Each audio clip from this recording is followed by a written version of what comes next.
Hello guys, இந்த video நம்ம என்ன டிஸ்கஸ் பண்ண போகிறோம்னு பார்த்தீங்கன்னா, நம்ம சூர்யா 44 படத்துலேருந்து இப்போ வந்து ஒரு டைட்டில் டீசரை வந்து படக்குள்ள வந்து லான்ச் பண்ணியிருக்காங்க.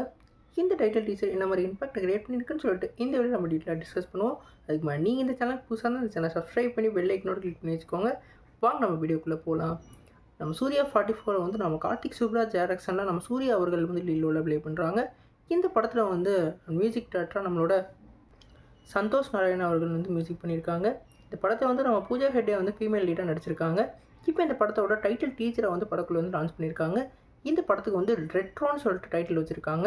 ஒரு பியூரான வந்து 90s ஏர்லி 90s வரைக்கும் எப்படி அந்த காலகட்டமாக இருக்குமோ அந்த காலகட்டத்தில் என்னென்ன சம்பவம்லாம் நடந்ததுன்றதை ட்ரூ பேஸ்டாக வந்து ரிவீல் பண்ண போகிறாங்க.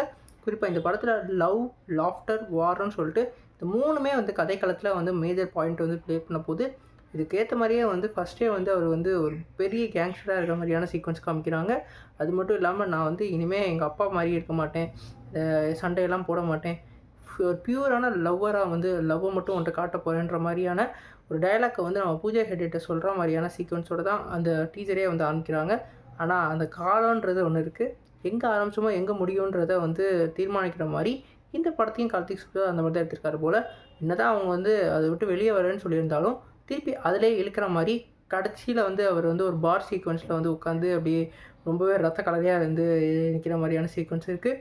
அவர் வந்து ஒரு வேறு லெவல் கேங்ஸ்டராக வந்து இந்த படத்தில் இருப்பாருன்னு நினைக்கிறேன். ஆனால் நம்ம கார்த்திக் சுப்ராஜ் இன்டர்வியூவில் என்ன சொல்லலாம், இந்த படம் வந்து ஒரு பியூரான ஒரு லவ் சப்ஜெக்டாக இருக்குன்னு சொல்லியிருந்தார்.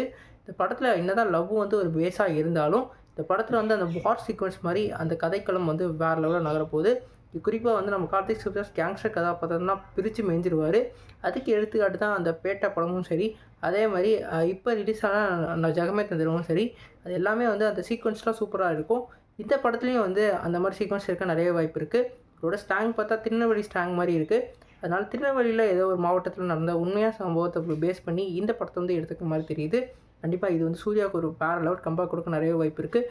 அவரோட லுக் வைஸில் இந்த படம் வேறு லெவலில் இருக்குன்னு தாங்க சொல்கிறோம். குறிப்பாக அவரை பார்க்கவே வந்து அந்த பயப்படுற மாதிரியும் அதே மாதிரி கேங்ஸ்டர் லுக் அப்படியே தெரிகிற மாதிரி இருக்குது.